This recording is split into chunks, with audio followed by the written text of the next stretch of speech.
ओम दुम दुर्गाय नमः। जय माता रानी। आप सभी दर्शकों को चैत्र नवरात्रि की हार्दिक शुभकामनाएं। माँ भगवती दुर्गा की कृपा और आशीर्वाद आप और आपके परिवार पर सदैव बनी रहे। आज हम आपको श्री दुर्गा सप्तशती पाठ का पहला अध्याय सुनाएंगे। इन नवरात्रों में विशेष कामना पूर्ति के लिए और माँ भगवती का आशीर्वाद प्राप्त करने के लिए माँ भगवती की आराधना के साथ साथ हमें श्री दुर्गा सप्तशती का पाठ अवश्य करना चाहिए। आप चाहें तो संपूर्ण दुर्गा सप्तशती का पाठ कर सकते हैं, नहीं तो आप अध्यायों में उसको बांटकर रोजाना उसका पाठ कर सकते हैं। अगर आपको संपूर्ण दुर्गा सप्तशती का पाठ सुनना है तो उसका लिंक मैंने डिस्क्रिप्शन बॉक्स में दे दिया है। यहाँ पर जाकर श्री दुर्गा सप्तशती का संपूर्ण पाठ सुन सकते हैं। नहीं तो आज हम आपको पहले अध्याय का पाठ कराएंगे। लेकिन ध्यान देने वाली बात यह है कि जब भी आप श्री दुर्गा सप्तशती का पाठ करें तो उससे पहले देवी कवच, अर्गला स्तोत्र और कीलक का पाठ जरूर सुनना या पढ़ना चाहिए। तो आइए माँ भगवती दुर्गा का ध्यान करते हुए श्री दुर्गा सप्तशती पाठ आरंभ करते हैं। दुर्गा सप्तशती के अनुष्ठान की शुरुआत सप्त श्लोकी दुर्गा से होती है। सप्त श्लोकी दुर्गा का आरंभ शिव उवाच से होता है। सप्त श्लोकी दुर्गा के बाद दुर्गा स्तोत्र शतनाम स्तोत्र का भी पाठ किया जाता है। श्री सप्त श्लोकी दुर्गा। शिव जी बोले, हे देवी, तुम भक्तों के लिए सुलभ हो, समस्त कर्मों का विधान करने वाली हो। कलयुग में कामनाओं की सिद्धि हेतु यदि कोई उपाय हो तो उसे अपनी वाणी द्वारा सम्यक रूप से व्यक्त करें। देवी ने कहा कि हे देव, आपका मेरे ऊपर बड़ा स्नेह है। कलयुग में समस्त कामनाओं को सिद्ध करने वाला जो साधन है वह बतलाऊंगी, सुनो। उसका नाम है अम्बा स्तुति। ओम। इस दुर्गा सप्त श्लोकी स्तोत्र मंत्र के नारायण ऋषि हैं, अनुष्ठुप छंद हैं, श्री महाकाली, महालक्ष्मी, महासरस्वती देवता हैं। श्री दुर्गा की प्रसन्नता के लिए सप्तश्लोकी दुर्गा पाठ में इसका विनियोग किया जाता है। वे भगवती महामाया देवी ज्ञानियों के भी चित्त को बलपूर्वक खींचकर मुंह में डाल देती हैं। माँ दुर्गे, आप स्मरण करने पर सब प्राणियों का भय हर लेती हैं और स्वस्थ पुरुषों द्वारा चिंतन करने पर उन्हें परम कल्याणमयी बुद्धि प्रदान करती हैं।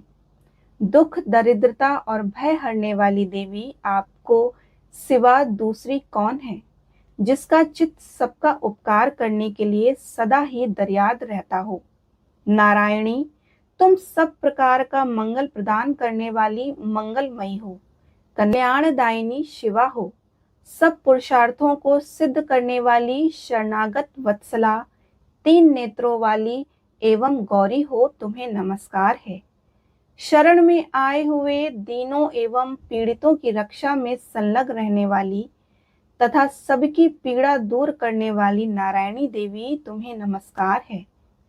सर्वस्वरूपा, सर्वेश्वरी तथा सब प्रकार की शक्तियों से संपन्न दिव्य रूपा दुर्गे देवी, सब भयों से हमारी रक्षा करो, तुम्हें नमस्कार है। देवी, तुम प्रसन्न होने पर सब रोगों को नष्ट कर देती हो और कुपित होने पर मनोवांछित सभी कामनाओं का नाश कर देती हो। जो तुम्हारी शरण में आ जा चुके हैं उन पर विपत्ति तो आती ही नहीं, तुम्हारी शरण में गए हुए मनुष्य दूसरों को शरण देने वाले हो जाते हैं। सर्वेश्वरी, तुम इसी प्रकार तीनों लोकों की समस्त बाधाओं को शांत करो और हमारे शत्रुओं का नाश करती रहो। इस प्रकार सप्तश्लोकी दुर्गा संपूर्ण हुई। देवी कवच को दुर्गा सप्तशती का बीज माना जाता है। सभी मंत्रों से पहले बीज मंत्र का पाठ किया जाता है, तो इसलिए देवी कवच का पाठ अर्गला, जिसे शक्ति के रूप में व्यक्त किया जाता है, और कीलक से पहले किया जाता है। अथ देवी कवच। ओम चंडिका देवी को नमस्कार है। मार्कंडेय जी ने कहा कि पितामह, जो इस संसार में परम गोपनीय तथा मनुष्यों की सब प्रकार से रक्षा करने वाला है और जो अब तक आपने दूसरे किसी के सामने प्रकट नहीं किया, ऐसा कोई साधन मुझे बताइए। ब्रह्मा जी बोले, ब्राह्मण, ऐसा साधन तो एक ही है, देवी कवच, जो गोपनीय से भी परम गोपनीय, पवित्र तथा संपूर्ण प्राणियों का उपकार करने वाला है। महामुनि, उसे श्रवण करो। देवी की 9 मूर्तियां हैं जिन्हें नव दुर्गा कहते हैं। उनके पृथक पृथक नाम बतलाए जाते हैं। प्रथम नाम शैलपुत्री है, दूसरी मूर्ति का नाम ब्रह्मचारिणी है, तीसरा स्वरूप चंद्रघंटा के नाम से प्रसिद्ध है, चौथी मूर्ति को कुष्मांडा कहते हैं, पांचवी दुर्गा का नाम स्कंद माता है, देवी के छठे रूप को कात्यायनी कहते हैं, सातवां कालरात्रि और आठवां स्वरूप महागौरी के नाम से प्रसिद्ध है। नवी दुर्गा का नाम सिद्धिदात्री है। ये सब नाम सर्वज्ञ महात्मा वेद भगवान के द्वारा ही प्रतिपादित हुए हैं। जो मनुष्य अग्नि में जल रहा है, रणभूमि में शत्रुओं से घिरा गया हो, विषम संकट में फंस गया हो तथा इस प्रकार भय से आतुर होकर जो भगवती दुर्गा के शरण में प्राप्त हुए हों, उनका कभी भी अमंगल नहीं होता। युद्ध के समय संकट में पड़ने वाले को भी उनके ऊपर कोई विपत्ति दिखाई नहीं देती। उन्हें शोक, दुख और भय की प्राप्ति नहीं होती है। जिन्होंने भक्ति पूर्वक देवी का स्मरण किया है, उनका निश्चय ही अभ्युदय होता है। देवेश्वरी, जो तुम्हारा चिंतन करते हैं, उनकी तुम निसंदेह रक्षा करती हो। चामुंडा देवी प्रेत पर आरूढ़ होती हैं, वाराही भैंसे पर सवारी करती हैं, इंद्री का वाहन एरावत हाथी है, वैष्णवी देवी गरुड़ पर ही आसन जमाती हैं, माहेश्वरी वृषभ पर आरूढ़ होती हैं, कौमारी का वाहन मयूर है। भगवान विष्णु की प्रियतमा लक्ष्मी देवी कमल के आसन पर विराजमान है और हाथों में कमल धारण किए हुए हैं। वृषभ पर आरूढ़ ईश्वरी देवी ने श्वेत रूप धारण कर रखा है। ब्राह्मी देवी हंस पर बैठी हुई हैं और सब प्रकार के आभूषणों से विभूषित हैं। इस प्रकार से ये सभी माताएं सब प्रकार की योग शक्तियों से संपन्न हैं। इनके सिवा और भी बहुत सी देवियां हैं जो अनेक प्रकार के आभूषणों की शोभा से युक्त तथा नाना प्रकार के रत्नों से सुशोभित हैं। ये संपूर्ण देवियां क्रोध से भरी हुई हैं और भक्तों की रक्षा के लिए रथ पर बैठी दिखाई देती हैं। ये शंख, चक्र, गदा, शक्ति, हल और मूसल, घेटक और तोमर, परशु तथा पाश, कुंद और त्रिशूल एवं उत्तम शांग्र, धनुष आदि अस्त्र शस्त्र अपने हाथों में धारण करती हैं। दैत्यों के शरीर का नाश करना, भक्तों का अभ्यदान देना और देवताओं का कल्याण करना, यही उनके शस्त्र धारण का उद्देश्य है। कवच आरंभ करने से पहले इस प्रकार आपको प्रार्थना करनी चाहिए। महान रौद्र रूप, अत्यंत घोर पराक्रम, महान बल और महान उत्साह वाली देवी, तुम महान भय का नाश करने वाली हो, तुम्हें नमस्कार है। तुम्हारी ओर देखना भी कठिन है। शत्रुओं का भय बढ़ाने वाली जगदम्बिके, मेरी रक्षा करो। पूर्व दिशा में इंद्रिय, मेरी रक्षा करो। अग्निकोण में अग्नि शक्ति, दक्षिण दिशा में वाराही तथा त्रिनेत्र कोण में खड़ग धारिणी, मेरी रक्षा करो। पश्चिम दिशा में वारुणी और व्यकोण में मृग पर सवार करने वाली देवी, मेरी रक्षा करो। उत्तर दिशा में कौमारी और ईशान कोण में शूल धारिणी देवी, मेरी रक्षा करें। ब्रह्माणी, तुम ऊपर की ओर से मेरी रक्षा करो। वैष्णवी देवी नीचे की ओर से मेरी रक्षा करें। इसी प्रकार शव को अपना वाहन बनाने वाली चामुंडा देवी दशों दिशाओं से मेरी रक्षा करें। जया आगे से और विजया पीछे से मेरी रक्षा करें। वाम भाग में अजिता और दक्षिण भाग में अपराजिता रक्षा करें। उद्योतिना शिखा की रक्षा करें। उमा मेरे मस्तक पर विराजमान होकर रक्षा करें। ललाट में मालाधारी रक्षा करें। यशस्विनी देवी मेरी भवों का संरक्षण करें। भौओं के मध्य भाग में त्रिनेत्रा और नथनों में यम घंटा देवी रक्षा करें।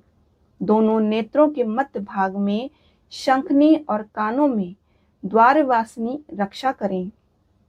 कालिका देवी कपालों की तथा भगवती शांकरी मूल भाग की रक्षा करें। नासिका में सुगंधा और ऊपर की होंठ में चर्चिका देवी रक्षा करें। नीचे के ओंठ में अमृतकाला तथा जीवा में सरस्वती देवी रक्षा करें। कौमारी दांतों की ओर चंडिका कंठ प्रदेश की रक्षा करें।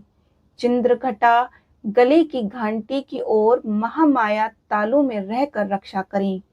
कामाक्षी थोड़ी की ओर और सर्वमंगला मेरी वाणी की रक्षा करें। भद्रकाली ग्रीवा की ओर और धनुर्धरी मेरुदंड में रहकर रक्षा करें। कंठ के बाहरी भाग में नीलग्रीवा और कंठ की नली में नलकुबरी रक्षा करें। दोनों कंधों में खड़गनी और मेरी दोनों भुजाओं में व्रजधारिणी रक्षा करें। दोनों हाथों में दंडनी और अंगुलियों में अंबिका रक्षा करें। शूलेश्वरी नखों की रक्षा करें और कुलेश्वरी पेट में रहकर रक्षा करें। महादेवी दोनों स्तनों की और शोक विनाशिनी देवी मन की रक्षा करें। ललिता देवी हृदय में रहकर, शूलधारिणी उदर में रहकर रक्षा करें। नाभि में कामिनी और भाग में गुदेश्वरी रक्षा करें। पूतना और कामिका लिंग की और माहेश्वानी गुदा की रक्षा करें। भगवती कटी भाग में और विध्वंसनी घुटनों की रक्षा करें। संपूर्ण कामनाओं को देने वाली महाबला देवी दोनों पिंडलियों की रक्षा करें। नरसिंही दोनों घुट्टियों की रक्षा और तेजस्वी देवी दोनों चरणों से पृष्ठभाग की रक्षा करें। हे देवी, पैरों की उंगलियों में और तलवासनी पैरों के तलुओं में रहकर रक्षा करें। अपनी दाढ़ों को कारण भयंकर दिखाई देने वाली दंष्ट्रा कराली देवी नखों की और उधर्व केशनी देवी केशों की रक्षा करें। रोम वाली के छिद्रों में कौबरी और त्वचा की वांगेश्वरी देवी रक्षा करें। पार्वती देवी रक्त, मंजा, वसा, मांस, हड्डी और मेद की रक्षा करें। आंतों की कालरात्रि और पित्त की मुक्तेश्वरी रक्षा करें। मूलधारी आदि कमल कोशों में पद्मावती देवी और कफ में चूड़ामणि देवी स्थित होकर रक्षा करें। नख के तेज की ज्वालामुखी रक्षा करें और जिसका किसी भी अस्त्र से भेदन नहीं हो सकता, वह अभेदा देवी शरीर की समस्त संधियों की रक्षा करें। ब्राह्मणी, आप मेरे वीर की रक्षा करें। छतेश्वरी छाया की तथा धर्म धारिणी देवी मेरे अहंकार, मन और बुद्धि की रक्षा करें। हाथ में व्रज धारण करने वाली व्रजहस्ता देवी मेरे प्राण, अपान, व्यान, उदान और समान वायु की रक्षा करें। कल्याण से सुशोभित होने वाली भगवती कल्याण शोभना मेरे प्राण की रक्षा करें। रस, रूप, गंध, शब्द और स्पर्श इन विषयों का अनुभव करते समय योगिनी देवी रक्षा करें तथा सत्व गुण, रजोगुण और तमोगुण की रक्षा सदा नारायणी देवी करें। वाराही आयु की रक्षा करें, वैष्णवी धर्म की रक्षा करें तथा चक्रणी चक्र धारण करने वाली देवी यश, कीर्ति, लक्ष्मी, धन तथा विद्या की रक्षा करें। इंद्राणी, आप मेरे गोत्र की रक्षा करें। चंडिके, तुम मेरे पशुओं की रक्षा करो। महालक्ष्मी, पुत्रों की रक्षा करें और भैरवी पत्नी की रक्षा करें। मेरे पथ की सुपदा तथा मार्ग में क्षेम करी रक्षा करें। राजा के दरबार में महालक्ष्मी रक्षा करें तथा सब ओर व्याप्त रहने वाली विजया देवी संपूर्ण भयों से मेरी रक्षा करें। देवी, जो स्थान कवच में नहीं कहा गया अतएव रक्षा से रहित है, वह सब तुम्हारे द्वारा सुरक्षित हो, क्योंकि तुम विजयशालिनी और पाप नाशिनी हो। यदि आपने शरीर का भला चाहे तो मनुष्य बिना कवच के कहीं भी एक पग भी ना जाए। कवच का पाठ करके ही यात्रा करे। कवच के द्वारा सब ओर से सुरक्षित मनुष्य जहां जहां भी जाता है वहां वहां उसे धन लाभ होता है तथा संपूर्ण कामनाओं की सिद्धि करने वाली विजय की प्राप्ति होती है। जिस जिस अभिष्ट वस्तु की चिंतन करता है उसको निश्चित ही प्राप्त कर लेता है। वह पुरुष इस पृथ्वी पर तुलना रहित महान ऐश्वर्य का भागी होता है। कवच से सुरक्षित मनुष्य निर्भय हो जाता है और युद्ध में उसकी पराजय नहीं होती तथा वह तीनों लोकों में पूजनीय होता है। देवी का यह कवच देवताओं के लिए भी दुर्लभ है। जो प्रतिदिन नियम पूर्वक तीनों संध्याओं के समय श्रद्धा के साथ इसका पाठ करता है उसे देवी कला प्राप्त होती है तथा वह तीनों लोकों में कहीं भी पराजित नहीं होता। इतना ही नहीं, वह अपमृत्यु से रहित हो 100 से भी अधिक वर्षों तक जीवित रहता है। मकरी, चेचक, कोढ़ आदि उसकी संपूर्ण व्याधियां नष्ट हो जाती हैं। कनेर, भांग, अफीम, धतूरे आदि का स्त्वार, विष, सांप और बिच्छू आदि के काटने से चढ़ा हुआ विष तथा अहिफेन और तेल के संयोग आदि से बनने वाले कृत्रिम विष, ये सभी प्रकार के विष दूर हो जाते हैं, उनका कोई असर नहीं होता। इस पृथ्वी पर मारण, मोहन आदि जितने भी अभिचारिक प्रयोग होते हैं तथा जिस प्रकार के जितने मंत्र यंत्र होते हैं वे सब इस कवच को हृदय में धारण कर लेने पर उस मनुष्य को देखते ही नष्ट हो जाते हैं। ये ही नहीं, पृथ्वी पर विचरने वाले ग्राम देवता, आकाशचारी देव, जल से संबंध से प्रकट होने वाले गण, उपदेश मात्र से सिद्ध होने वाले निम्न कोटि के देवता, अपने जन्म के साथ प्रकट होने वाले देवता, कुल देवता, कंठमाला, डाकनी, शाकनी, अंतरिक्ष में विचरने वाली अत्यंत बलवती भयानक डाकनियां, ग्रह, भूत, पिशाच, यक्ष, गंधर्व, राक्षस, ब्रह्म राक्षस, बेताल, कुष्मांड और भैरव आदि अनिष्टकारक देवता भी हृदय में कवच धारण किए रहने पर उस मनुष्य को देखते ही भाग जाते हैं। कवचधारी पुरुष को राजा के सम्मान वृद्धि प्राप्त होती है। यह कवच मनुष्य के तेज की वृद्धि करने वाला और उत्तम है। कवच का पाठ करने वाला पुरुष अपनी कीर्ति से विभूषित भूतल पर अपने सुयश के साथ वृद्धि को प्राप्त होता है। जो पहले कवच का पाठ करके उसके बाद सप्तशती चंडी का पाठ करता है, उसकी जब तक वन, पर्वत और कानूनों सहित यह पृथ्वी टिकी है तब तक यहाँ पुत्र, पौत्र आदि संतान परंपरा बनी रहती है। फिर देह का अंत होने पर वह पुरुष भगवती महामाया के प्रसाद से उस नित्य परम पद को प्राप्त होता है जो देवताओं के लिए भी दुर्लभ है। वह सुंदर दिव्य रूप धारण करता और कल्याण में शिव के साथ आनंद का भागी होता है। देवी कवच संपूर्ण हुआ। देवी कवच के पाठ के बाद देवी अर्गला का पाठ किया जाता है। अर्गला को शक्ति के रूप में व्यक्त किया जाता है और ये चंडी पाठ का महत्वपूर्ण हिस्सा माना जाता है। अथ अर्गला स्तोत्र। ओम। इस श्री अर्गला स्तोत्र मंत्र के विष्णु ऋषि हैं, अनुष्ठुप छंद हैं। श्री महालक्ष्मी देवता श्री जगदम्बा की प्रसन्नता के लिए शब्द श्लोकी के पाठ में इनका विनियोग किया जाता है। ओम चंडिका देवी को नमस्कार है। मार्कंडेय जी कहते हैं, जयंती, मंगला, काली, भद्रकाली, कपालिनी, दुर्गा, क्षमा, शिवा धात्री, स्वाहा और स्वधा, इन नामों से प्रसिद्ध जगदम्बिके तुम्हें नमस्कार हो। देवी चामुंडे तुम्हारी जय हो। संपूर्ण प्राणियों की पीड़ा हरने वाली देवी तुम्हारी जय हो।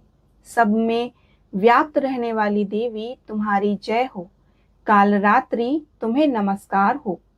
मधुक और कैटब को मारने वाली तथा ब्रह्मा जी को वरदान देने वाली देवी तुम्हें नमस्कार है।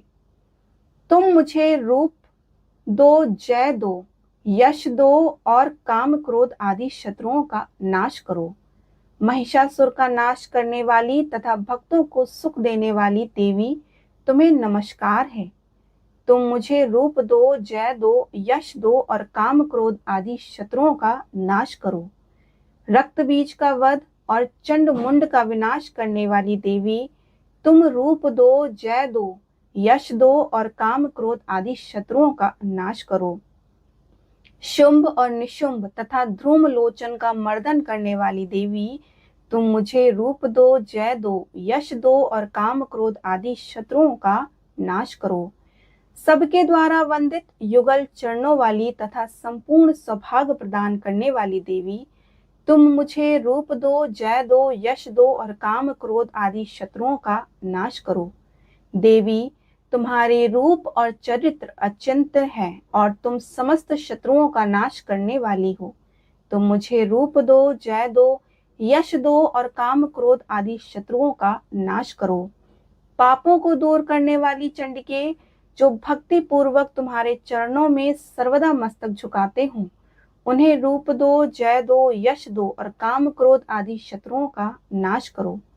रोगों का नाश करने वाली चंडिके, जो भक्ति पूर्वक तुम्हारी स्तुति करते हैं, उन्हें रूप दो, जय दो, यश दो और काम क्रोध आदि शत्रुओं का नाश करो। चंडिके, इस संसार में जो भक्ति पूर्वक तुम्हारी पूजा करते हैं, उन्हें रूप दो, जय दो, यश दो और काम क्रोध आदि शत्रुओं का नाश करो। मुझे सौभाग्य और आरोग्य दो, परम सुख दो, रूप दो, जय दो, यश दो और काम क्रोध आदि शत्रुओं का नाश करो। जो मुझसे द्वेष रखते हैं, उनका नाश करो और मेरे बल की वृद्धि करो। तुम मुझे रूप दो, जय दो, यश दो और काम क्रोध आदि शत्रुओं का नाश करो। देवी, मेरा कल्याण करो, मुझे उत्तम संपत्ति प्रदान करो। रूप दो, जय दो, यश दो और काम क्रोध आदि शत्रुओं का नाश करो। अंबिके, देवता और असुर दोनों ही अपने माथे के मुकुट की मणियों को तुम्हारे चरणों पर घिसते हैं। तुम रूप दो, जय दो, यश दो और काम क्रोध आदि शत्रुओं का नाश करो। तुम अपने भक्तजन को विद्वान, यशस्वी और लक्ष्मीवान बनाओ। तुम रूप दो, जय दो, यश दो और काम क्रोध आदि शत्रुओं का नाश करो। प्रचंड दैत्यों के दर्प का दलन करने वाली चंडिके, मुझे शरणागत के रूप दो, जय दो, यश दो और काम क्रोध आदि शत्रुओं का नाश करो। चतुर्मुख ब्रह्मा जी के द्वारा प्रशंसित चार भुजाधारिणी परमेश्वरी, तुम रूप दो, जय दो, यश दो और काम क्रोध आदि शत्रुओं का नाश करो। देवी अंबिके, भगवान विष्णु नित्य निरंतर भक्ति पूर्वक तुम्हारी स्तुति करते रहते हैं। तुम रूप दो, जय दो, यश दो और काम क्रोध आदि शत्रुओं का नाश करो। हिमालय कन्या पार्वती के पति महादेव जी के द्वारा प्रशंसित होने वाली परमेश्वरी, तुम रूप दो, जय दो, यश दो और काम क्रोध आदि शत्रुओं का नाश करो। सचिपति इंद्र के द्वारा सद्भाव से पूजित होने वाली परमेश्वरी, तुम रूप दो, जय दो, यश दो और काम क्रोध आदि शत्रुओं का नाश करो। प्रचंड भुज दंडों वाले दैत्यों का घमंड चूर करने वाली देवी, तुम रूप दो, जय दो, यश दो और काम क्रोध आदि शत्रुओं का नाश करो। देवी अंबिके, तुम अपने भक्त जनों को सदा असीम आनंद प्रदान करती हो। मुझे रूप दो, जय दो, यश दो और काम क्रोध आदि शत्रुओं का नाश करो। मन की इच्छा के अनुसार चलने वाली मनोहर पत्नी प्रदान करो, जो दुर्गम संसार सागर से तारने वाली तथा उत्तम कुल में उत्पन्न हुई हो।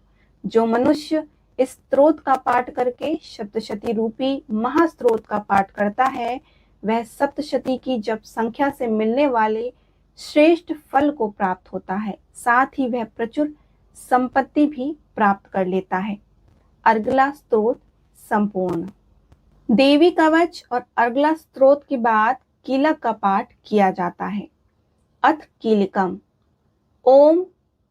इस कीलक मंत्र के शिव ऋषि हैं, अनुष्ठुप छंद हैं, श्री महासरस्वती देवता हैं। श्री महाजगदम्बा की प्रसन्नता के लिए सप्त श्लोकी पाठ में इसका विनियोग किया जाता है। ओम चंडिका देवी को नमस्कार है। मार्कंडेय जी कहते हैं, विशुद्ध ज्ञान ही जिनका शरीर है, तीनों वेद ही जिनके तीन दिव्य नेत्र हैं, जो कल्याण प्राप्ति हेतु तथा अपने मस्तक पर अर्धचंद्र का मुकुट धारण करते हैं, उन भगवान शिव को नमस्कार है।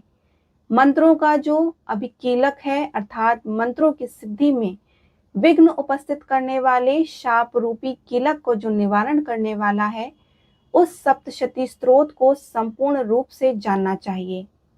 यद्यपि सप्तशती के अतिरिक्त अन्य मंत्रों के जप में भी निरंतर लगा रहता है, वह भी कल्याण का भागी होता है।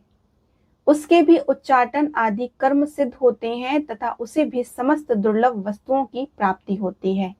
तथापि जो अन्य मंत्रों का जाप न करके केवल इस सप्तशती नाम स्त्रोत से ही देवी की स्तुति करते हैं, उन्हें स्तुति मात्र से ही सच्चिदानंद स्वरूपिणी देवी सिद्ध हो जाती हैं।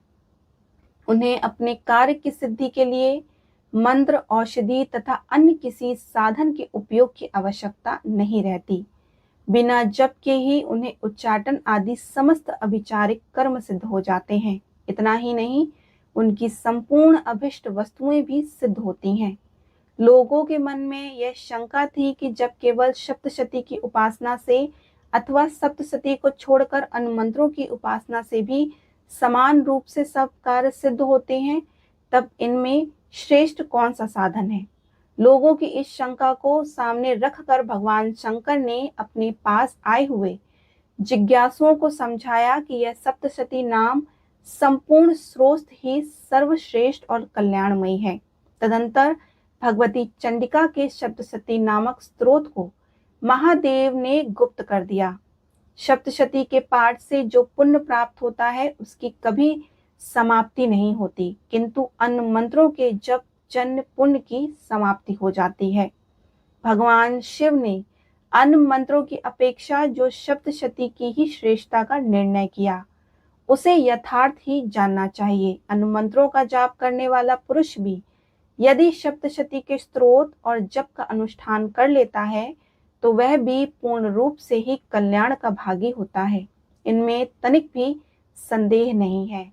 जो साधक कृष्ण पक्ष की चतुर्दशी अथवा अष्टमी को एकाग्रचित्त होकर भगवती की सेवा में अपना सर्वस्व समर्पित कर देता है और फिर उसे प्रसाद रूप में ग्रहण करता है, उसी पर भगवती प्रसन्न होती हैं, अन्यथा उनकी प्रसन्नता नहीं प्राप्त होती। इस प्रकार सिद्धि के प्रतिबंधक रूप कील के द्वारा महादेव ने इस स्त्रोत को कीलित कर रखा है। जो पूर्वोक्त रीति से निष्कीलक करके इस सप्तशती स्त्रोत का प्रतिदिन स्पष्ट उच्चारण पूर्वक पाठ करता है, वह मनुष्य सिद्ध हो जाता है, वहीं देवी का पार्षद होता है और वहीं गंधर्व भी होता है। सर्वत्र विचरते रहने पर भी इस संसार में उसे कभी भी भय नहीं होता। वह अपमृत्यु के वश में नहीं पड़ता तथा देह त्यागने के अनंतर मोक्ष को प्राप्त कर लेता है। कीलन को जानकर उसका परिहार करके ही सप्तशती पाठ का आरंभ करें। जो ऐसा नहीं करता उसका नाश हो जाता है। तो इसलिए कीलक और निष्कीलन का ज्ञान प्राप्त करने पर ही यह स्त्रोत निर्दोष होता है और विद्वान पुरुष इस निर्दोष स्त्रोत का पाठ आरंभ करते हैं। स्त्रियों में जो कुछ भी सौभाग्य आदि दृष्टिगोचर होता है, वह सब देवी के प्रसाद का ही फल है। इस कल्याणमय स्त्रोत का सदा जप करना चाहिए। इस स्त्रोत के मन स्वर से पाठ करने पर सर्व फल की प्राप्ति होती है। उच्च स्वर से पाठ करने पर पूर्ण फल की सिद्धि होती है और उच्च स्वर से ही इसका पाठ आरंभ करना चाहिए। जिनके प्रसाद से ऐश्वर्य, सौभाग्य, आरोग्य, संपत्ति, शत्रुनाश तथा परम मोक्ष की सिद्धि होती है, उन कल्याणमयी जगदम्बा की स्तुति मनुष्य क्यों नहीं करते। इस तरह कीलक स्तोत्र संपूर्ण हुआ। श्री दुर्गा सप्तशती पहला अध्याय। मधु और कैटब का वध। मेधा ऋषि का राजा सुरद और समाधि को भगवती की महिमा बताते हुए मधु कैटब वृद्ध का प्रसंग सुनाना। विनियोग। प्रथम चरित्र में ब्रह्मा ऋषि, महाकाली देवता, गायत्री छंद, नंदा शक्ति, रक्त दंतिका बीज, अग्नि तत्व और ऋग्वेद स्वरूप हैं। श्री महाकाली देवता की प्रसन्नता के लिए प्रथम चरित्र के जप में विनियोग किया जाता है।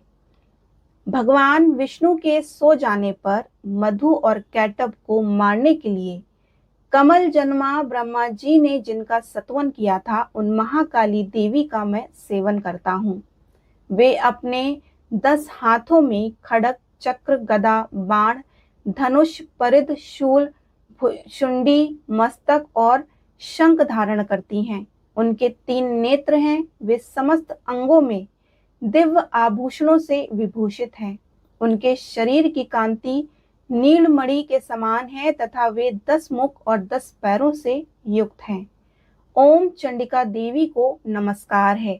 मार्कंडेय जी बोले कि सूर्य के पुत्र सावर्णी, जो 8वें मनु कहे जाते हैं, उनकी उत्पत्ति की कथा विस्तार पूर्वक कहता हूं तो सुनो। सूर्य कुमार महाभाग सावर्णी भगवती महामाया के अनुग्रह से जिस प्रकार मनवंतर के स्वामी हुए, वही प्रसंग सुनाता हूँ। पूर्व काल की बात है। सरोचिष मनवंतर के सुरथ नाम के एक राजा थे, जो चैत्र वंश में उत्पन्न हुए थे। उनका समस्त भूमंडल पर अधिकार था, जो प्रजा का अपने औरस पुत्रों की भांति धर्म पूर्वक पालन करते थे। तो भी उस समय कोलाधिवंशी नाम के क्षत्रिय अपने शत्रु हो गए। राजा सुरथ की दंड नीति बड़ी प्रबल थी। उनका शत्रुओं के साथ संग्राम हुआ। यद्यपि कोला विध्वंसी संख्या में कम थे, तो भी राजा सुरथ युद्ध में उनसे परास्त हो गए। तब वे युद्ध भूमि में अपने नगर को लौट आए और केवल अपने देश के राजा होकर रहने लगे। किंतु वहां भी उन प्रबल शत्रुओं ने उन समय महाभाग राजा सुरथ पर आक्रमण कर दिया। राजा का बल क्षीण हो गया, इसलिए उनके दुष्ट, बलवान एवं दुरात्मा मंत्रियों ने वहां उनकी राजधानी में भी राजकीय सेना और खजानों को हथिया लिया। सुरत का प्रभुत्व नष्ट हो चुका था, इसलिए वे शिकार खेलने के बहाने घोड़े पर सवार हो वहां से अकेले ही एक घने जंगल में चले गए। वहां उन्होंने विप्रवर मेधा मुनि का आश्रम देखा, जहां कितने ही हिंसक जीव परम शांत भाव से रहते थे। मुनि के बहुत से शिष्य उस वन की शोभा बढ़ा रहे थे। वहां जाने पर मुनि ने उनका सत्कार किया और वे उन मुनि श्रेष्ठ के आश्रम पर इधर उधर विचरते हुए कुछ काल तक रहे। ममता से आकृष्ट चित्त होकर वहां इस प्रकार चिंता करने लगे कि पूर्व काल में मेरे पूर्वजों ने जिसका पालन किया था, वही नगर आज मुझसे रहित है। पता नहीं मेरे दुराचारी भृत्यगण इसकी धर्म पूर्वक रक्षा करते हैं कि नहीं। जो सदा मद की वर्षा करने वाला और शूरवीर था, वह मेरा प्रधान हाथी अब शत्रुओं के अधीन होकर ना जाने किन भोगों को भोगता होगा। जो लोग मेरी कृपा, धन और भोजन पाने से सदा मेरे पीछे पीछे चलते थे, वे निश्चय ही अब दूसरे राजाओं का अनुसरण करते होंगे। उन अपव्ययी लोगों के द्वारा सदा खर्च होते रहने के कारण अत्यंत कष्ट से जमा हुआ मेरा वह खजाना खाली हो जाएगा। तथा और भी कई बातें राजा सुरथ निरंतर सोचते रहते थे। एक दिन उन्होंने वहां एक विप्रवर मेधा के आश्रम के निकट एक वैश्य को देखा और उससे पूछा कि भाई, तुम कौन हो? यहाँ तुम्हारे आने का क्या कारण है? तुम क्यों शोकग्रस्त हो और अनमने से दिखाई देते हो? राजा सुरथ का यह प्रेम पूर्वक कहा हुआ वचन सुनकर वैश्य ने विनीत भाव से प्रणाम करके कहा। वैश्य बोला, राजन, मैं धनियों के कुल में उत्पन्न हुआ एक वैश्य हूँ। मेरा नाम समाधि है। मेरे दुष्ट स्त्री पुत्रों ने धन के लोभ में मुझे घर से बाहर निकाल दिया और मैं इस समय धन, स्त्री और पुत्रों से वंचित हूँ। मेरे विश्वसनीय बंधुओं ने मेरा ही धन लेकर मुझे दूर कर दिया, इसलिए दुखी होकर मैं वन को चला आया। यहाँ रहकर मैं इस बात को ही नहीं जानता कि मेरे पुत्रों की, स्त्री की और स्वजनों की कुशल हैं कि नहीं। इस समय घर में वे कुशल से रहते हैं अथवा उन्हें कोई कष्ट है। वे मेरे पुत्र कैसे हैं? क्या वे सदाचारी हैं अथवा दुराचारी हो गए हैं? राजा ने पूछा कि जिन लोभी स्त्री पुत्र आदि ने धन के कारण तुम्हें घर से निकाल दिया, उनके प्रति चित्त में इतना स्नेह का बंधन क्यों? वैश्य बोला, आप मेरे विषय में जैसी बात कहते हैं वह सब ठीक है, किंतु क्या करूं, मेरा मन निष्ठुरता नहीं धारण करता। जिन्होंने धन के लोभ में पड़कर पिता के प्रति स्नेह, पति के प्रति प्रेम तथा आत्मीय जन के प्रति अनुराग को तिलग्लानि दे मुझे घर से निकाल दिया, उन्हीं के प्रति मेरा हृदय में इतना स्नेह है। महामते, गुणहीन बंधुओं के प्रति भी मेरा चित्त इस प्रकार प्रेम मग्न हो रहा है कि यह क्या है, इस बात को मैं जानकर भी नहीं जान पाता। उनके लिए मैं लंबी सांसें ले रहा हूँ, मेरे हृदय अत्यंत दुखित हो रहा है। उन लोगों में प्रेम का स्वरधा अभाव है, तो भी उनके प्रति मेरा मन निष्ठुर नहीं हो पाता, इसलिए मैं क्या करूं।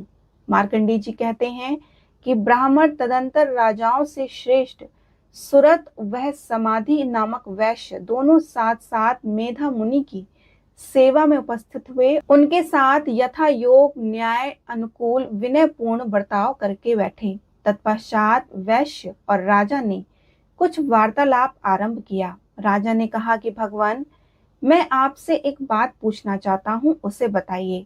मेरा चित्त अपने अधीन न होने के कारण वह बात मेरे मन को बहुत दुख देती है। जो राज्य मेरे हाथ से चला गया उसमें और उसके संपूर्ण अंगों में मेरी ममता बनी हुई है। मुनिश्रेष्ठ, यह जानते हुए भी कि मेरा वह मेरा नहीं है, अज्ञानी की भांति मुझे उसके लिए दुख होता है। यह क्या है? इधर यह वैश्य भी घर से अपमानित होकर आया है, इसके पुत्र स्त्री और भृत्यों ने इसे छोड़ दिया है, स्वजनों ने भी इसका परित्याग कर दिया है, तो भी यह उनके प्रति अत्यंत हार्दिक स्नेह रखता है। इस प्रकार यह तथा दोनों ही बहुत दुखी हैं, जिसके प्रत्यक्ष दोष देखा गया है। उस विषय के लिए हमारे मन में ममता जनित आकर्षण पैदा हो रहा है। महाभाग, हम दोनों समझदार हैं, तो भी हम जो मोह पैदा हुआ है यह क्या है? विवेक शून्य पुरुष की भांति मुझसे और इनमें यह मूर्ता प्रत्यक्ष दिखाई देती है। ऋषि बोले कि महाभाग, विषय मार्ग का ज्ञान सब जीवों को है, इसी प्रकार विषय भी सबके लिए अलग अलग है। कुछ प्राणी दिन में नहीं देखते तो दूसरे रात में नहीं देखते, तथा कुछ जीव ऐसे हैं जो दिन और रात्रि में भी बराबर ही देखते हैं। यह ठीक है कि मनुष्य समझदार होते हैं, किंतु केवल वे ही ऐसे होते हैं। पशु पक्षी मृग आदि सभी प्राणी समझदार होते हैं। मनुष्यों की समझ भी वैसी ही होती है जैसे उन मृग और पक्षियों की होती है, तथा जैसे मनुष्यों की होती है वैसे ही उन मृग पक्षी आदि की होती है, तथा अन्य बातें भी प्रायः दोनों ही समान होती हैं। समझ होने पर इन पक्षियों को तो देखो, ये स्वयं भूख से पीड़ित होते हुए भी मोहवश बच्चों की चोंच में कितने चाव से अन्न दाने डाल रहे हैं। नरश्रेष्ठ, क्या तुम नहीं देखते कि ये मनुष्य समझदार होते हुए भी लोभवश अपने किए हुए उपकार का बदला पाने के लिए पुत्रों की अभिलाषा करते हैं? यद्यपि उन सब में समझ की कमी नहीं है, तथापि वे संसार की स्थिति, जन्म मरण की परंपरा बनाए रखने वाली भगवती महामाया के प्रभाव द्वारा ममता में भंवर से युक्त मोह के गर्त में है। उन्हीं से यह जगत मोहित हो रहा है। हे भगवती महामाया, देवी ज्ञानियों की भी चित्त को बलपूर्वक खींचकर मोह में डाल देती हैं। वे ही इस संपूर्ण चराचर जगत की सृष्टि करती हैं, तथा वे ही प्रसन्न होने पर मनुष्यों को मुक्ति के लिए वरदान देती हैं। वे ही पराविद्या, संसार बंधन और मोक्ष की हेतु भूता सनातनी देवी तथा संपूर्ण ईश्वरों की भी अधीश्वरी हैं। राजा ने पूछा कि भगवान, जिन्हें आप महामाया कहते हैं वे देवी कौन है?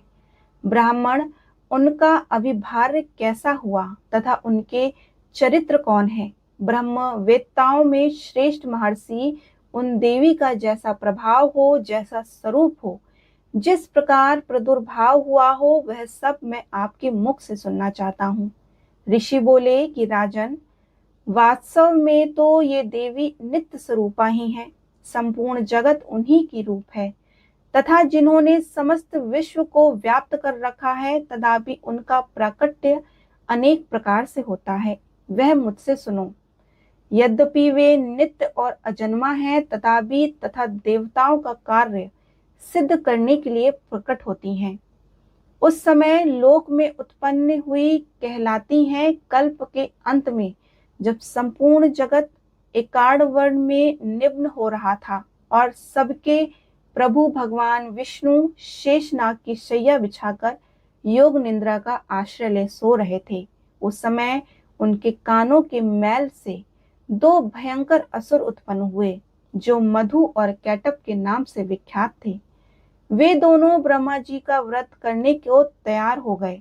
भगवान विष्णु के नाभि कमल में विराजमान प्रजापति ब्रह्मा जी ने जब उन दोनों भयानक असुरों को अपने पास आया और भगवान को सोया हुआ देखा, तब एकाग्रचित्त होकर उन्होंने भगवान विष्णु को जगाने के लिए उनके नेत्रों में निवास करने वाली योग निद्रा का सतवन आरंभ किया, जो इस विश्व की अधीश्वरी, जगत को धारण करने वाली, संसार का पालन और संहार करने वाली तथा तेज स्वरूपा भगवान विष्णु की अनुपम शक्ति हैं।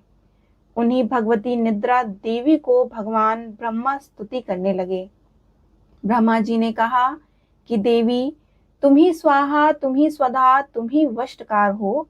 स्वर भी तुम्हारे ही स्वरूप हैं। तुम ही जीवनदायिनी सुधा हो। नित्य अक्षर प्रणव में अकार, उकार, मकार इन तीन मात्राओं के रूप में तुम ही स्थित हो तथा इन तीन मात्राओं के अतिरिक्त जो बिंदु रूपा नित्य अर्ध मात्रा है, जिसका विशेष रूप से उच्चारण नहीं किया जा सकता, वह भी तुम ही हो। देवी, तुम ही संध्या, सावित्री तथा परम जननी हो। देवी, तुम ही वृक्ष ब्रह्मांड को धारण करती हो। तुमसे ही इस जगत की सृष्टि होती है और तुम्ही से इसका पालन होता है और सदा ही तुम ही कल्प के अंत में सबको अपना ग्रास बना लेती हो। जगन्मयी देवी, इस जगत की उत्पत्ति के समय तुम सृष्टि रूपा हो, पालन काल में स्थित रूपा हो तथा कल्प पांत के समय संहार रूप धारण करने वाली हो। महामोह रूपा महादेवी महासुरी हो। तुम ही तीनों गुणों को उत्पन्न करने वाली प्रकृति हो। भयंकर काल रात्रि, महारात्रि और मोह रात्रि भी तुम ही हो। तुम ही श्री, तुम ही ईश्वरी, तुम ही हीम, तुम ही बोध स्वरूपा बुद्धि हो। लज्जा, पुष्टि, तुष्टि, शांति और क्षमा भी तुम ही हो। तुम खड्ग धारणी, शूल धारणी, घोर रूपा तथा गदा, शक्र, शंख और धनुष धारण करने वाली हो। बाण, भुषुंडी और परिधि ये भी तुम्हारे अस्त्र हैं। तुम सौम्य और सौम्यतर हो। इतना ही नहीं, जितने भी सौम्य और सुंदर पदार्थ हैं, उन सब की अपेक्षा तुम अत्यंत सुंदरी हो और अपर सबसे परे रहने वाली परमेश्वरी हो। तुम ही हो सर्वस्वरूपे देवी। कहीं भी सत असत रूप जो कुछ वस्तुएं हैं, उन सब की जो शक्ति है वह तुम ही हो। ऐसी अवस्था में तुम्हारी स्तुति क्या हो सकती है? जो इस जगत की सृष्टि, पालन और संहार करते हैं, उन भगवान को भी जब तुमने निंद्रा के अधीन कर दिया, तब तुम्हारी स्तुति करने में यहाँ कौन समर्थ हो सकता है? मुझको, भगवान शंकर को तथा भगवान विष्णु को भी तुमने ही शरीर धारण कराया है। तुम्हारी स्तुति करने की शक्ति किसमें है? देवी, तुम तो अपने इन उदार प्रभावों से ही प्रशंसित हो। जो दोनों असुर मधु और कैटप हैं, इनको मोह में डाल दो और जगदीश्वर भगवान विष्णु को शीघ्र ही जगा दो। साथ ही इनके भीतर इन दोनों महान असुरों को मार डालने की बुद्धि उत्पन्न कर दो। ऋषि कहते हैं कि राजन, जब ब्रह्मा जी ने वहां मधु और कैटप को मारने के उद्देश्य से भगवान विष्णु को जगाने के लिए तमोगुण और अधिष्ठात्री देवी योग निद्रा की इस प्रकार स्तुति की, तब भगवान के नेत्र, मुख, नासिका, बाहु, हृदय और वक्षस्थल से निकलकर ब्रह्मा जी की दृष्टि के समक्ष खड़ी हो गईं। योग निद्रा से मुक्त होने पर जगत के स्वामी भगवान जनार्दन उस एकार्णवर्ण के जल में शेषनाग की सैया से जाग उठे। फिर उन्होंने उन दोनों असुरों को देखा। वे दुरात्मा मधु और कैटप अत्यंत बलवान तथा पराक्रमी थे और क्रोध से लाल आंखें किए ब्रह्मा जी को खा जाने के लिए उद्योग कर रहे थे। तब भगवान श्री हरि ने उठकर उन दोनों के साथ 5000 वर्षों तक केवल महायुद्ध किया। वे दोनों भी अत्यंत बल के कारण उन्मत्त हो रहे थे। इधर महामाया ने भी उन्हें मोह में डाल रखा था, इसलिए वे भगवान विष्णु से कहने लगे कि हम तुम्हारी वीरता से संतुष्ट हैं, तुम हम लोगों से कोई वर मांगो। श्री भगवान बोले, यद्यपि तुम दोनों मुझ पर प्रसन्न हो तो अब मेरे हाथ से मारे जाओ। बस इतना सा ही मैंने वर मांगा है, यहाँ दूसरे किसी वर से क्या लेना। ऋषि कहते हैं, इस प्रकार धोखे में आ जाने पर जब उन्होंने संपूर्ण जगत में जल ही जल देखा, तब कमल नयन भगवान से कहा कि जहाँ पृथ्वी जल में डूबी हुई ना हो, जहाँ सूखा स्थान हो, वहीं हमारा वध करो। ऋषि कहते हैं, तब तथास्तु कहकर शंख चक्र और गदा धारण करने वाले भगवान ने उन दोनों के मस्तक अपनी जांघ पर रख चक्र से काट डाले। इस प्रकार ये देवी महामाया ब्रह्मा जी की स्तुति करने पर स्वयं प्रकट हुई थी। तब तुमसे उनके प्रभावों का वर्णन करता हूँ, सुनो। इसी मार्कंडेय पुराण में सवर्णिक मनवंतर की कथा के अंतर्गत देवी महात्म्य में मधुकैटभ वध नामक पहला अध्याय पूर्ण हुआ। बोलो श्री भगवती दुर्गा की जय।